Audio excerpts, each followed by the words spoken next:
Hey guys, how's it going? We are here with Nickolas Wildstar, and he's running for governor of California. Say hi, Nick. Hey, what's up, everybody out there? Thanks for tuning in. Hopefully, we can get some California folks online here to watch this video and vote libertarian. Absolutely. So I grew up in Los Angeles, so I've got friends and family out there, and believe me, I'm gonna make them all watch this. All Because right, thank that's you. that's the sinking ship out there. So let's talk about that. California is every time I go out there, my dad's always complaining about all these new taxes and everything. Um, Yeah. what what's going on? What are you going to do about this? What can you do about this as governor? Because I know a lot of this is kind of in the hands of the legislators. But of course, as governor, you can at least kind of guide them in the direction and say this is what we need to do, and hopefully get them on your side. But what do you think? Like, is California salvageable?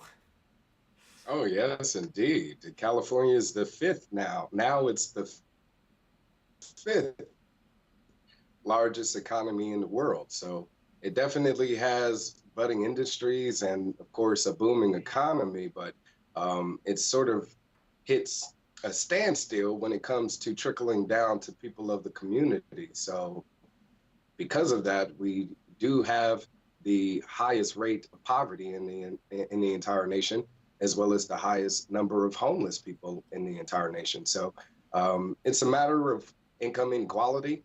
And I think the best way that I would be able to fix that as governor, since one of my main responsibilities will be to make sure that the budget is on the up and up, is to audit the state. So one of the first things I'm proposing to do as governor is immediately, once assuming office, is I would like to audit the state's finances to see just exactly where our tax dollars have been going this whole time. We, the people, have been paying the machine faithfully. And of course, it's never been audited, just like the Federal Reserve has never been audited. So that's one of the things I would do. It would be independent from the state auditor. So it would be an independent audit of the state franchise tax board. I'm more than confident that this will prove the level of corruption and misappropriation of funds that's been happening this whole time in the state, that's been digging we, the people, deeper into debt. I mean, the governor's spending bill now is over $300 billion. And of course, they're going to rape that money away from taxpayers over the year, and then come next year, do the same thing again if there were to be another Democratic candidate elected governor, or definitely a Republican for that matter, since they don't seem to be focused on wanting to cut spending either. So in light of this independent audit that will be conducted, I also will be slashing the state's spending dramatically, starting first with state representatives, including myself, which currently right now, a majority receive six-figure salaries. The current governor receives almost $200,000. All of the state legislators, senators, et cetera, make about $200,000. You have UC officials making $400,000 a year. You can go on transparentcalifornia.com and just type it in and you'll see them all.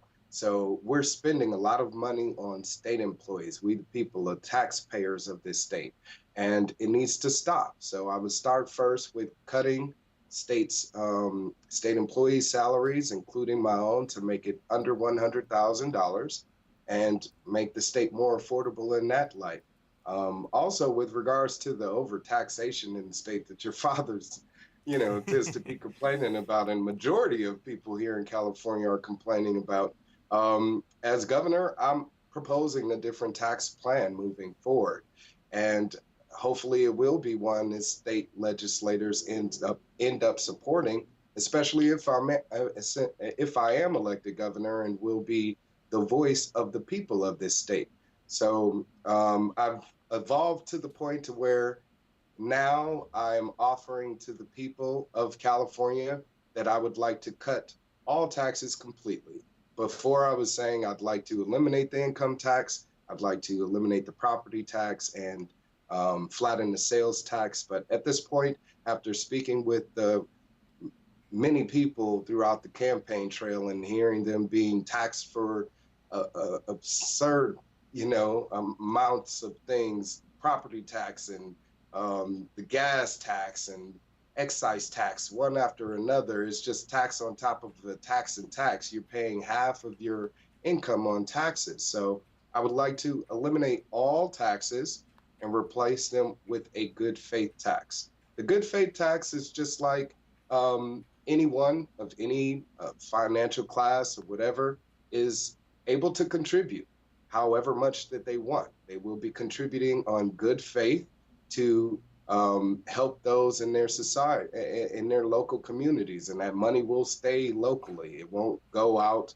to another district or another county where those people aren't living. So let's say, for instance, you have someone that makes an income of $1,000 and can only contribute $500 or something like that for the year, or someone making the same amount of income and wants to give more, or someone making $1 million and want to give, a small amount or even a greater amount.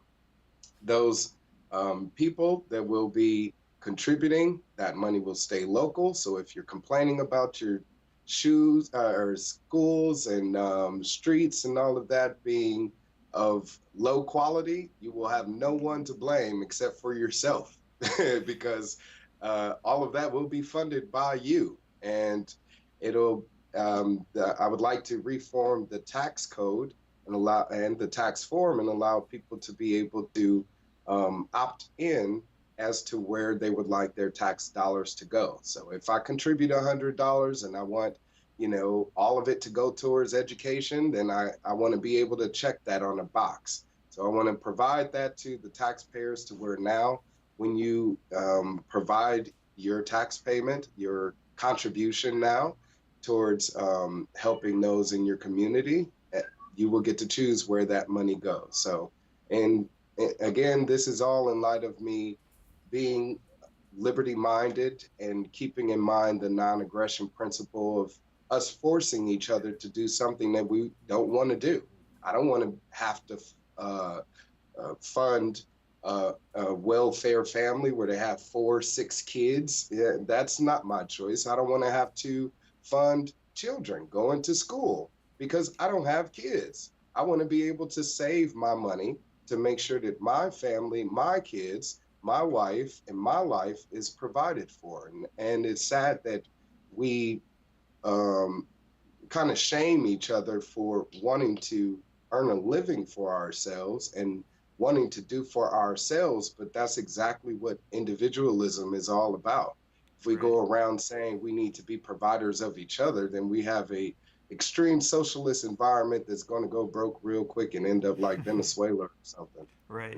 So I have to ask, well, first let me say this. From my experience going back to California, and I wasn't all about taxation as theft when I left, but now when I go back and I talk to people about it, it seems like there are a lot of people who are sympathetic with the taxes are too high, but there's also a lot of people who, especially in California, they want the taxes to be high, just not on them.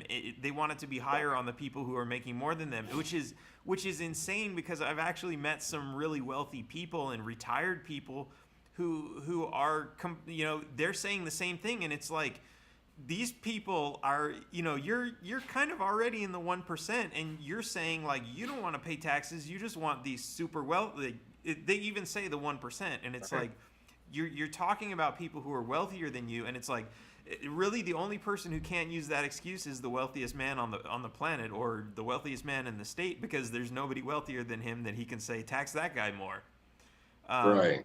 So, but at the same time, I know there's a lot of people saying that, okay, but if you do what you're going to do, and you say, let's make this a voluntary contribution system, a lot of people are going to push back and say, well, I don't think that's that great either, because no one's going to actually do it. Have you had any? Well, hey, who's to blame for that? Like I said, if no one wants to pay, then guess what? You got to deal with your streets falling apart until you pay up.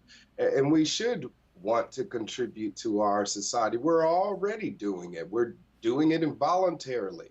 This is just shifting it to where now you have the choice. And you're absolutely right. I speak with tons of people, and a lot of them support taxation as is and don't really want things to change. They don't really have a problem with it. And when I offer the concept of eliminating all taxes and replacing it with this good faith tax, that is one of the concerns that comes up is, well, what about people wanting to contribute? And it's, again, we're shifting the responsibility and power of choice from the government, which is, which I'll be the governor, back to the people, you, because the government doesn't have the answers. They don't have the solutions. And they've been lying this whole time. I'm not going to lie to people. In the Constitution, the government shouldn't be creating roads. It shouldn't be creating a centralized banking system. It shouldn't be creating a centralized educational system. I mean, just look at the roads, the railroads in its inception when it was created in this country. When it was funded by the government, it went by winding roads, and that's because they were paying contractors per mile. So of course they're going to extend the project if they wanted to get paid.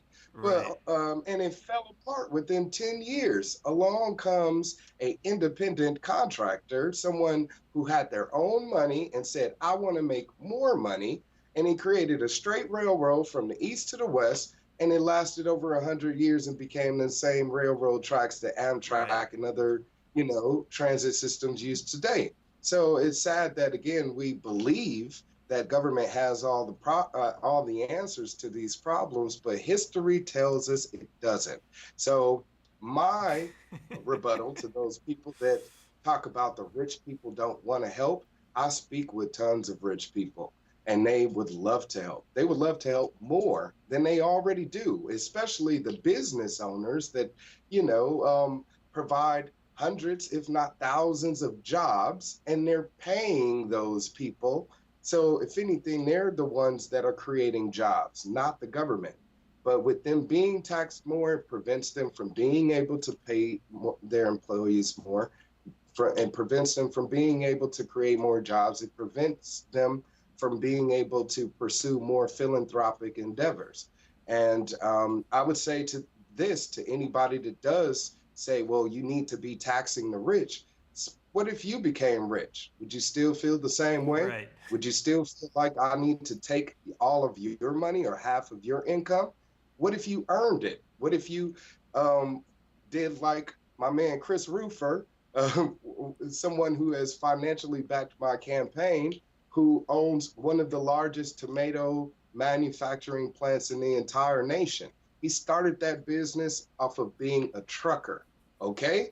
A trucker, and just going around transporting goods from one place to the other, fruits and vegetables, produce, the nation's produce, because California provides over 50% of the entire nation's produce.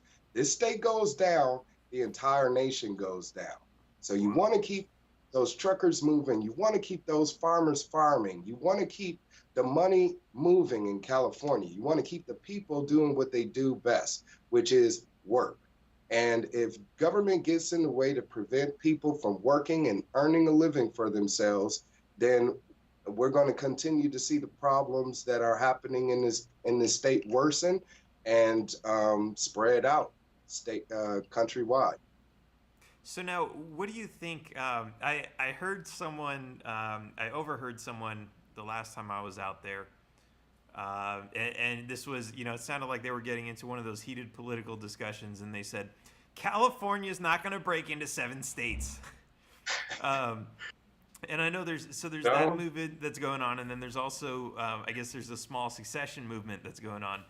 What are your thoughts on either of those?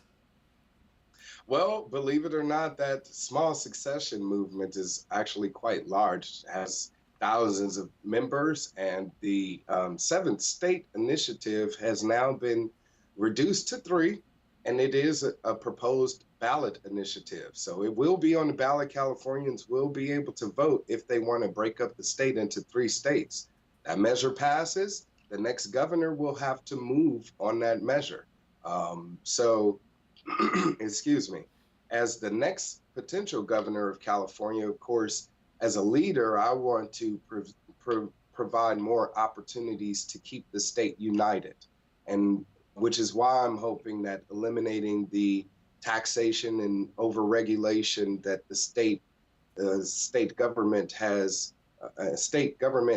created as far as an environment, and making it unbusiness friendly, or business unfriendly, unfamily friendly, and all of the above or whatever. But if we eliminate all of that, hopefully people will want to stay as one. But if the measure does, so this is actually kind of like an interesting contradiction in what you're saying, because you're saying you want the state to stay together as one state, but at the same time, when you're talking about on a different level, you're talking about taxes and not having to send your money to some monolithic government a few hundred miles away, and keeping it local. And right. you know, a lot of libertarians are into, you know, local governance. Let's keep you know, some people would be happy with just city governments and getting rid of states. So what would be the role of, what do you think would be the perfect role of a statewide government if most of these things could be happening locally? And what benefit would there be to having one California versus 3 Californias? Well, the role of the government ultimately is to be the watchman. 2 roles, actually. 1, the watchman, and then 2, mediator, which it doesn't do very well on either end. And then it exceeds those parameters of, you know, duties by getting involved in every facet of our day-to-day lives. So the people that I've spoken with of Jefferson State, that is another movement where they've actually legally filed in court to separate from the state of California and create the 51st state, which is Jefferson. And that's actually currently now being debated in court. They have a court case on June 1st here at the state capitol in Sacramento. So they'll be hearing, I guess, from the people of Jefferson to see why they should move forward with their requests. But they've already initiated their constitutional request to separate from the state. So, of course, as governor, my job would be to make sure that I'm making sure everybody's happy. I mean, that's really the job of the governor, is to be the voice of the people. And that's why there's only one governor. You have multiple state legislators and city officials and et cetera.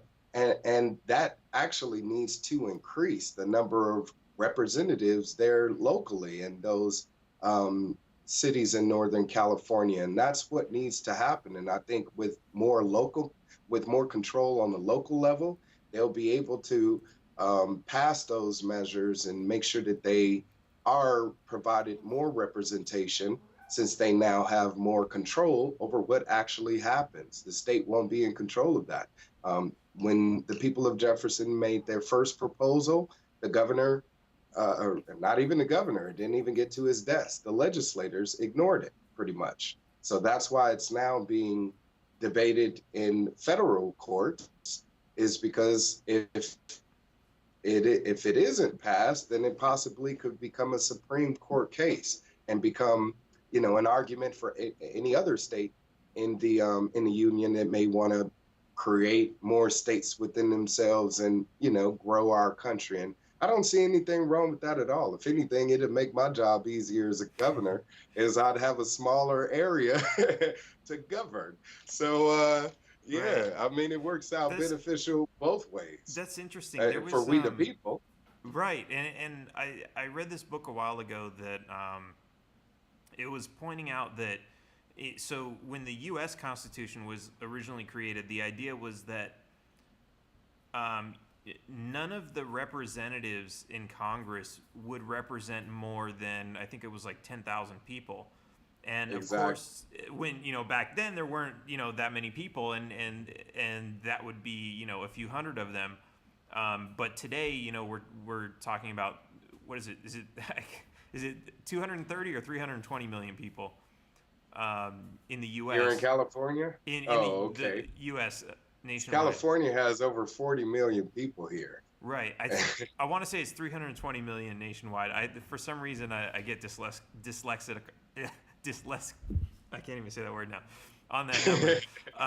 But so when you talk about, let's just say 3 million people and 10,000 each, we're talking about like 30,000 representatives that would be going to meet with some Congress, and it would be like a huge clusterfuck. No one would be able to get anything passed. But at the same time, it's kind of like, if you can't get that many people to agree on something, maybe it's not that great of an idea that should be enforced on everybody across an entire country. Exactly. And so, when you're talking about that type of thing, it's like, yeah, that totally makes sense. We're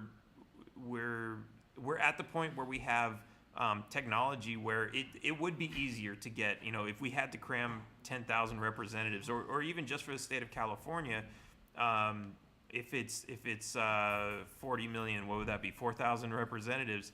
To cram them in a room, we have the technology where it's easy to take vote of 4,000 people now. It's not like it's not like it used to be. Well, that's the thing, is we're still living on this old rhetoric of a machine here. It's broken, and we're too busy trying to fix it, where we should really just let it fall apart and recycle the parts that have worked well for us and build something new. So as governor, if anything, I would promote changes with our electoral system.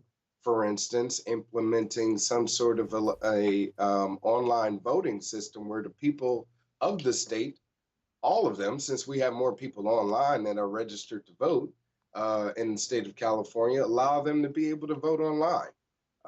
We can use blockchain technology for that. Excuse me, incorporating cryptocurrency into the state would be a great idea also. That's one of the things that I've considered to help pay off the state's deficit, is incorporating a cryptocurrency that would be backed by the state's natural resources. And I believe that would be a way for the people of the state to actually be in control of a currency that's going to be able to directly, or that they'll be able to directly profit from themselves. The state wouldn't be involved in that. It would go directly to the people.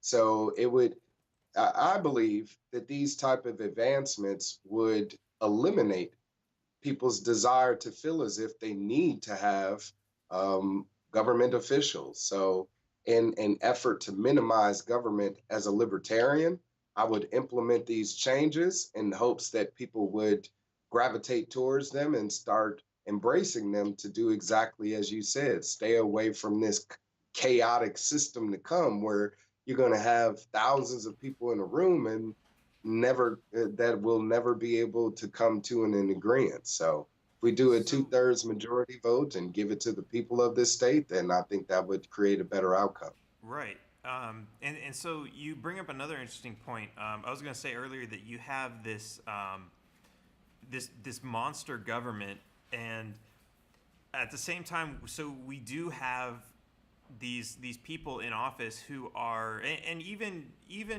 down to like the lowest level of government employee, a lot of them are concerned with self-preservation. That's a natural human need or emotion that we have, and in that way they need to preserve the state. That's their job security. That's where their livelihood comes from. Exactly.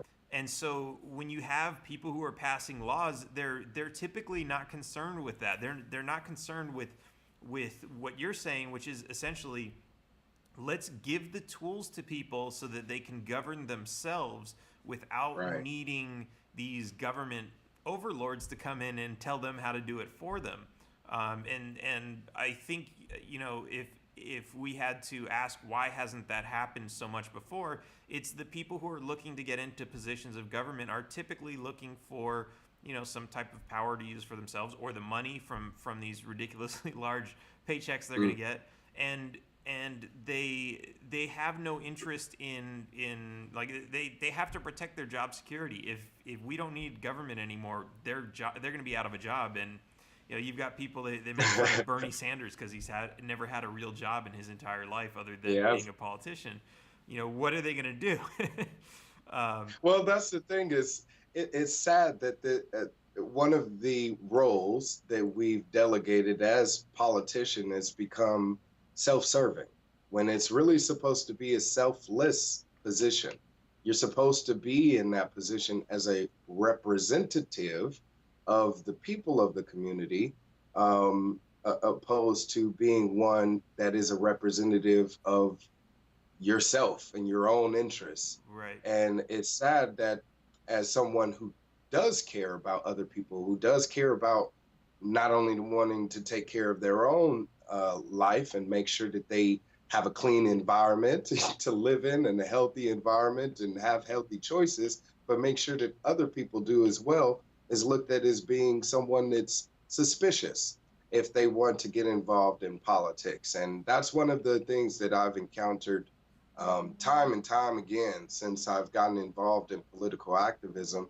And I've been doing this for over a decade now, but just getting involved in the Occupy movement and being an anonymous protester with them and touting about how we should, you know, what is that? Occupy the government, you know? If we're talking about occupying anything, I would think that's the place where we want to infiltrate and kind of get in there and make some changes happen. Because if we're out there protesting against police brutality and homelessness and civil rights abuses and genetically modified foods and all of these sorts of issues, it all boils down to policy change. Right. And if we really want to exercise our true might as people of this state, of the body that is the government, because we're not servants of the government. The government is supposed to serve us, but they've changed it now, and it's become diluted in its thinking to where people are being servile to government. We should never bow down to them. They are supposed to bow down to us. And I'm happy to bow down to the desires of the people because I am one of those people myself. So if anything, I want to make sure, and that's why I'm running is for governor, is because I want to make sure that every state representative does the same as well. If they don't, they'll be removed from their position. It's that simple. Or at least be exposed to the people of how they won't work with me when I'm supposed to work for you. So it sounds like you're hanging out with some of the types of people who would say things like, you can't fix the system from the inside. Do you get that a lot? Yep. Oh, yeah, all the time. What do you been say to getting that? it ever since I've been protesting, man. Well, I let them know, you're missing the point. Somebody's going to vote them in. It may not be us, but somebody is. And then when they implement these, tax increases and policies that prevent you from being able to paint your house whatever color that you want, or wear a certain type of clothing, or marry the person that you want, then guess what? That's your fault, because you didn't do anything about it. You didn't believe in the system about how voting doesn't work, but it did for somebody else. You didn't believe about how those policy changes could actually be beneficial to you. Now they're hurting you. So my proposal to all of those people every time is, if all of us were to run for office and get elected, what would be the outcome then? Would you still be complaining about this? So right. If we, you kind of have to kill them with logic, because it's sad, but people don't use common sense anymore to just realize the obvious, and it's right before their eyes. Look at the situation. It's happening right before your eyes.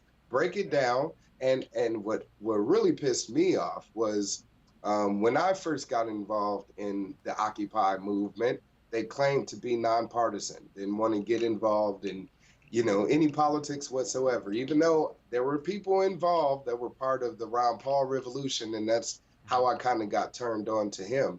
But they stayed away from endorsing any candidates or supporting any candidates collectively. Had they done that for him, he could have possibly become president. But now, flash forward to now, where you have a great deal of Occupy activists claiming to be socialists and supporting Bernie Sanders, and like, nah, that's how you know when a group or organization has been taken over, such as Black Lives Matter or Anonymous. Where have they been lately?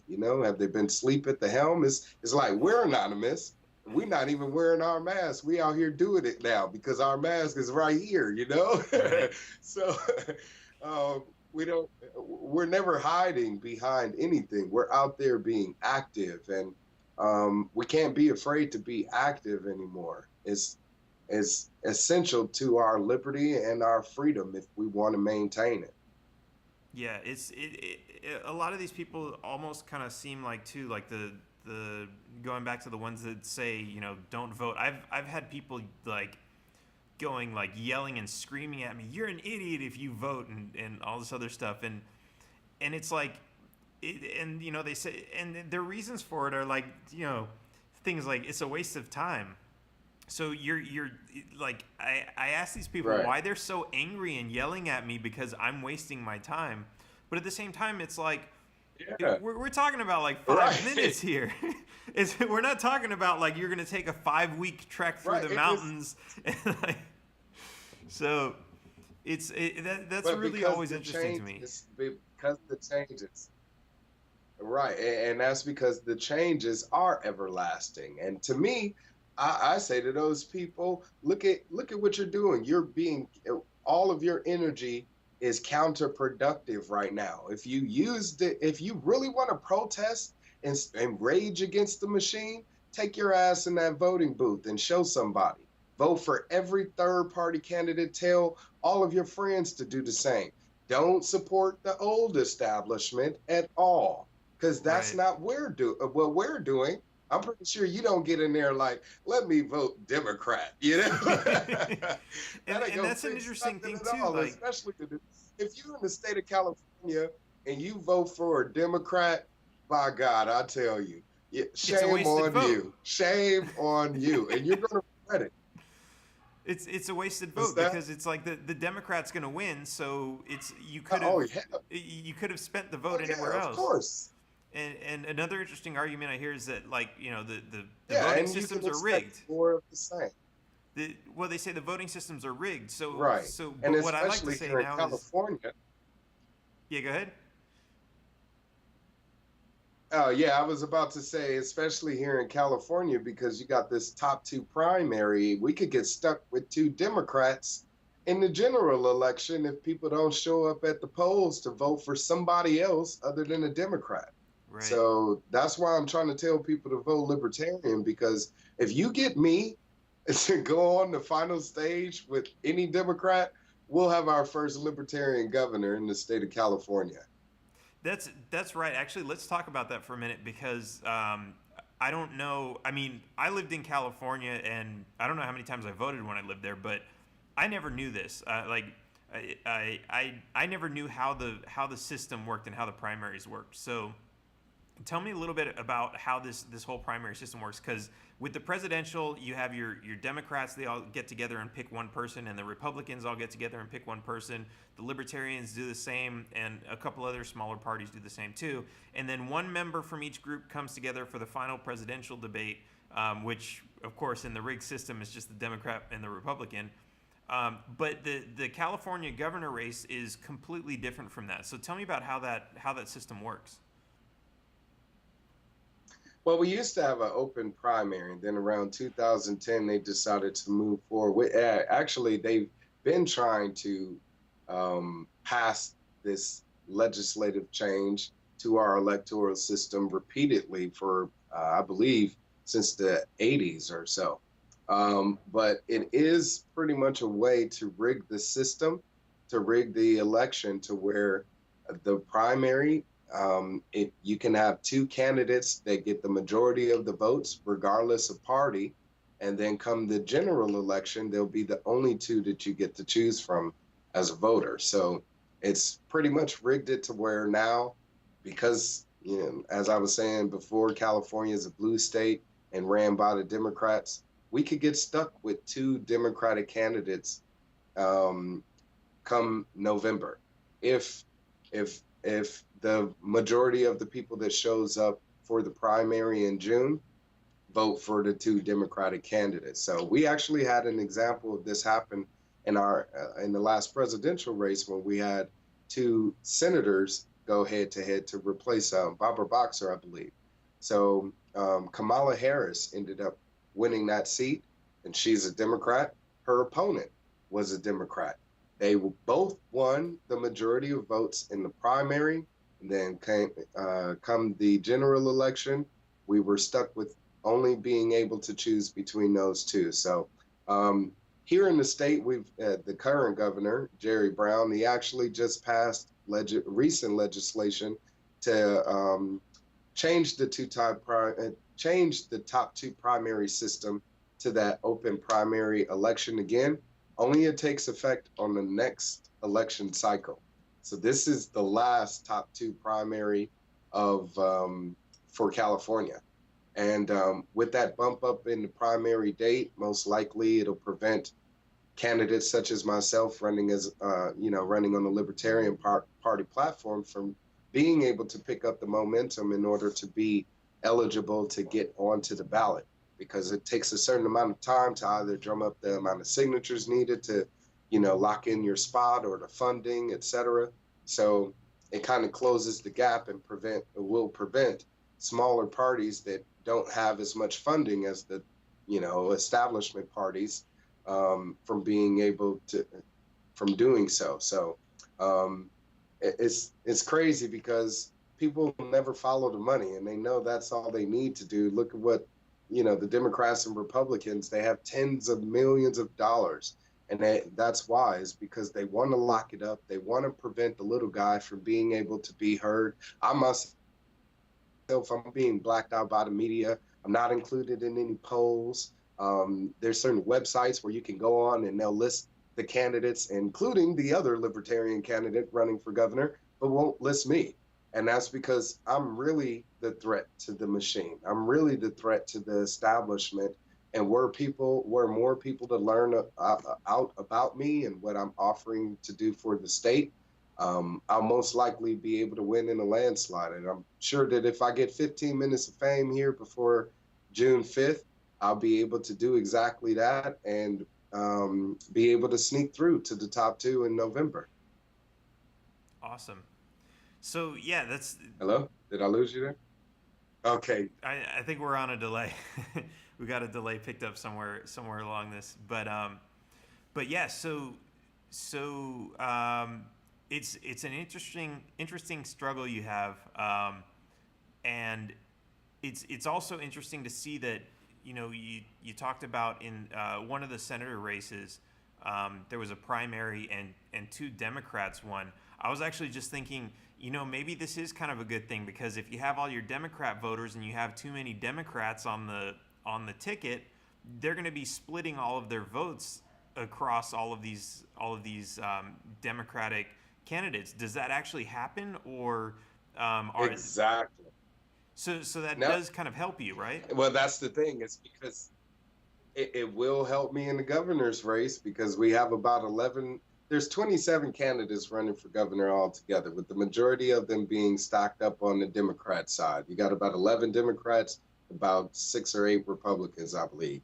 But that makes it great for me, because with me being the favored libertarian candidate, as well as being the unanimously endorsed candidate by the Libertarian Party, hopefully the majority of the people that registered libertarian and are members of the party will vote for me. The majority of undecided voters could possibly sway to vote libertarian. So they're up for grabs, and they're actually the majority of them equal the total amount of registered Democrats that we have in the state. So if we get the total, the undecided voters, the people that are pissed off at the Republicans and Democrats and all of them, then I can sneak in with a third of that voting, voting population that shows up in June. So And that's what I'm hoping for, is to be able to kind of just thread the needle here and just edge out the rest of my opponents by doing just that. I mean, the Republicans did not endorse any candidate. The Democrats didn't endorse any candidate. So they're leaving it up to the voters, the people themselves. And here in the state, again, we have a tremendous opportunity to switch things up. And for once, turn the state gold and vote libertarian and get someone in office that's going to be in position to where they can kind of play the neutral man. With me being the only libertarian governor now in the governor's seat, you have Republicans on one side of the aisle and Democrats on the other side of the aisle, and I'll be the one bringing them together. So it looks as if I want to recap this because this is really interesting. What you're saying is, as a libertarian, libertarians in general usually have really bad chances of winning any election. But what you're saying is, you have this primary, everyone's going to be on the same ticket. So you've got all of California, they're going to go in and they're going to vote. And on this ticket, they're going to have, I think you said 11 Democrats and 7 Republicans. And so what that means is everyone in those parties, all the Democrats that are going to vote for those people, if let's say in a presidential race, right? If the Democrats get 50% and the Republicans get 50%, and the Libertarian gets 5%. I know that's more than 100, but just for sake of argument, if you're saying that there's 11 Democrats, and if 50% of the people are going to vote for those 11 Democrats, and you divide that among those 11 candidates because there isn't a particular one that's being endorsed by the party, what that means is each one of those candidates is only getting 5% of the vote because that's all being divided amongst them. And the same thing is going to happen with the Republicans. And so really what that does is that levels the playing field, really, for you to actually make some really serious headway in this. You really need, where I guess, so is it fair to say that if there's about 20 candidates on the ballot, that you only need about 5% of the vote to be the top two that wins? You got it right. See, it all boils down to numbers, and it's sad that people are overlooking the liberty movement here in California to kind of invest elsewhere. I mean, in New York, Larry Sharp is running for governor. He has, 6 figures in his account, and he's hit that mark and made some headway as being recognized as, a potential threat to the establishment there. But the Libertarian Party of New York don't have ballot access, okay? California has ballot access, which means my name, the majority of the ballots that I've received so far, my name is at the top in print. So we have ballot access here in California. And again, with the governor's race being so drowned out, the Libertarians could float to the top easily with the small amount of votes. And if we can, in the last presidential race, over 70% of the registered voters in this, registered Libertarians in the state of California went and showed up at the polls. That's more than any Republican or Democrat party. So if we, again, get that same voter turnout, plus the people that are pissed, plus the younger voters, that right. I got a lot of first-time voters. I got a lot of people that are contacting me that are straight out of high school, first-time voting, older people even, first-time voting, never voted before and want to get involved, and they're going to be voting for me. So that's what I'm saying is with a little bit of more publicity, even if it's on social media, it helps. So anybody out there watching this video, please share, share, share. Sharing is caring. And with us little guys, you know, the greatest tool for us is the free press, and you have it at your fingertips. So please use it wisely, utilize it often, and do whatever that you can to help us spread the word about our campaigns, And especially mine. something else I want to point out. So this is so California is well, it's different from Texas. I don't know how many states do it, but when you register to vote, you register with a particular party. That doesn't limit you to vote for that party. When you go to the ballot, you're going to be able to vote for Nickolas no matter what party you registered for. Right. But at the same time, go vote.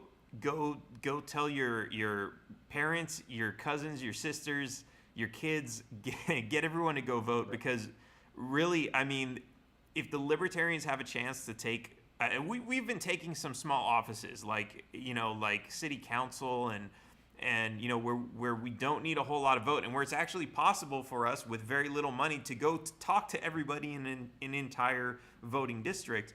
But that's impossible for us to do with, you know, because people like understand this about the Democrats and the Republicans.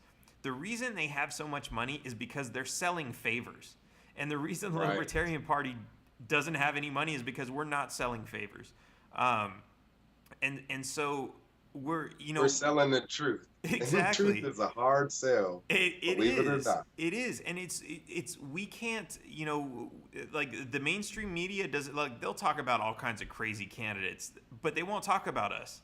And you know, it costs a lot of money to buy billboards and ads like on TV and on radio. It's really difficult when you're you know, you're in a state, you're trying to reach 30 or 40 million people. That's expensive. But here we actually have like an amazing opportunity where you, like, you're already doing an amazing job, and I like, based on what, like, how I'm seeing this election now, like, I think you really do have a good shot. So, you know, anybody that's watching, don't be that.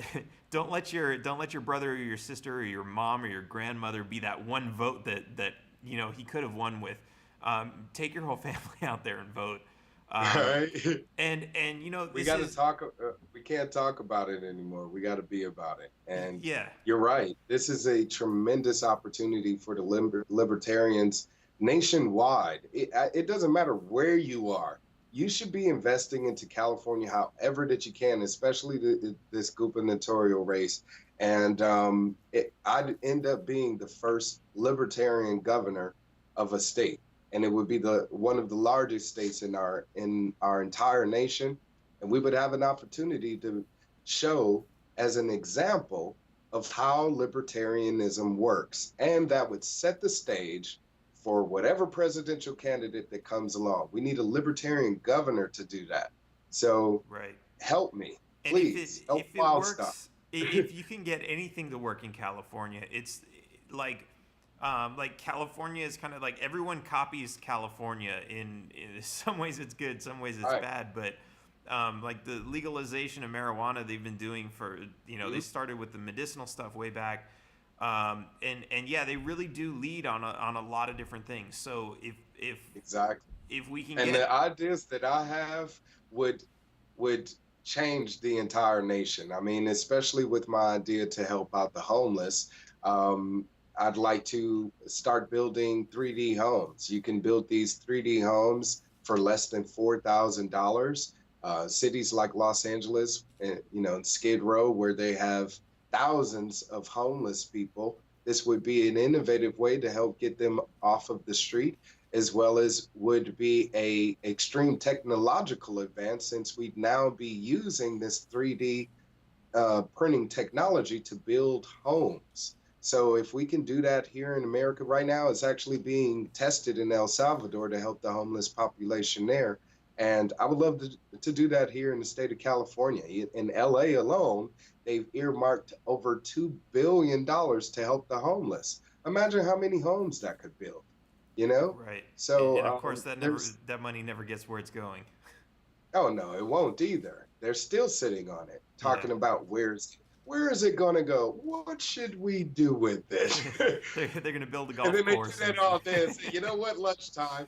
And then they come back and say, you know what, day's over, gotta go. And then they come back the next day. So that's what we are paying our legislators for, to sit around, do nothing, have lunch breaks, and contemplate how to spend our money. right. We're going to stop it? Vote Wildstar, and you will. In an instant. All right. Because Well, I don't have any ties to anyone, you know? yeah. Everybody asks me, like, you know, what do you want? Do you want fame? Do you want money? Do you want power? I don't want none of that. I want to be free. I want to live free like our nation's founders wanted us to live. Right now, we couldn't be living anything close to that at all. When, you know, I can't even walk down the street without getting harassed by police officers, you know? It's sad. And I can't even attempt to serve the people of my community when they're doubting my, my, you know, the genuine character of who I am and what it is that I truly want and desire, and that's to help them. So it's sad. You know what's funny this is relationship- you have it's almost like people they keep electing these crooked politicians, and it's almost like they say, well, this guy seems like a normal person. What's the trick? And then like, Right, oh, but this exactly. guy, we know he's crooked. We know what we're getting, so I'll just vote Right. for the crooked guy. Right, exactly. Isn't I'm that- the one that's more complex and puzzling to them, and it's only because I'm saying I want to do something different and bring back some integrity to that position. You know, we want our police officers to be respected and protected since they're out there putting their lives on the line to protect people of the community. Give them back some integrity. Stop giving them responsibilities that make them dictators and authoritarians when they don't want to do that job. You know, I talk to cops and they don't want to do that. They could care less if you're smoking a joint in the park or something like that. But the law says, and I'm just doing my job. So let's change up the playbook. Let them know you can't do that anymore. And they won't do it anymore. They'd be more than happy to not do it anymore. I want to pay the good cops here in the state. I want to bump up their salary and pay good cops $100,000 a year. What other candidate is offering that? I want to pay good teachers, not bad teachers, $100,000 a year. And that it doesn't matter what grade that you're teaching, from first grade or kindergarten all the way up to 12th grade. If you're a great teacher, you deserve to be paid, because you know what? Your job is priceless. What you're providing to the community is something that's invaluable. You know, you're teaching people by being a teacher. You're protecting people by being a police officer or a being a fire department agent. So, firefighter. So, you know, these people, they provide an invaluable service to us. And in return, I think we should show some invaluable appreciation for them. And we can't put a price tag on the education of our children. We can't put a price tag on our own lives. So let's just give them what we can. And hey, if $100,000 a year doesn't make your life great, you're in the wrong profession, man. So I think there's just out there better in ways. California, most of that's going to go towards rent, but I'm sure you got a solution for that too. I sure do. Yeah, more. All right, Nickolas. It's, as always, it's been great talking with you, and hopefully, I'm going to be promoting you as much as I can. Your election's in, I think, another week or two, so good. Yeah. Good luck with that. And I got like 2 weeks. And thank you. And and let's talk again sometime. Absolutely. Hopefully, I'll be talking to you again soon as one of the top 2 candidates that'll be proceeding to the general election. We can keep this sideshow of ours going once we hit the Big Ten. And but I want to say thank you. And once you're in the governor's mansion, I want to do an interview there too. Oh, of course. We're gonna have a party, man. It's gonna be off the hook. Gonna have a great time. I'm at that point, man, we'll be on news news channels everywhere. So I'd like to have you with me every step of the way, Dan. As well as Awesome. all of the people at Taxation is Theft. Thank you. Keep fighting the good fight, and letting people know that it is theft when you're forced against your will to do so. That's all you got to let them know, is when you're forced against your will to do anything that you don't want to do, that's a crime. So Absolutely. make that correlation for people and just continue to do whatever that you can to move the lines of liberty forward, closer towards liberty and freedom. So visit my website, wildstar2018.com. I got to plug that before I go. Wildstar2018.com. I'm on Facebook, Instagram, Twitter. Connect with me, follow me, share my everything, because I need it all to be out there in order to grasp the attention of the masses and be able to win this election. So peace and blessings to you all. Sounds May the good, light man. of God shine on each and every one of you. All right. Taxation is theft. Yeah, taxation is theft. Vote libertarian.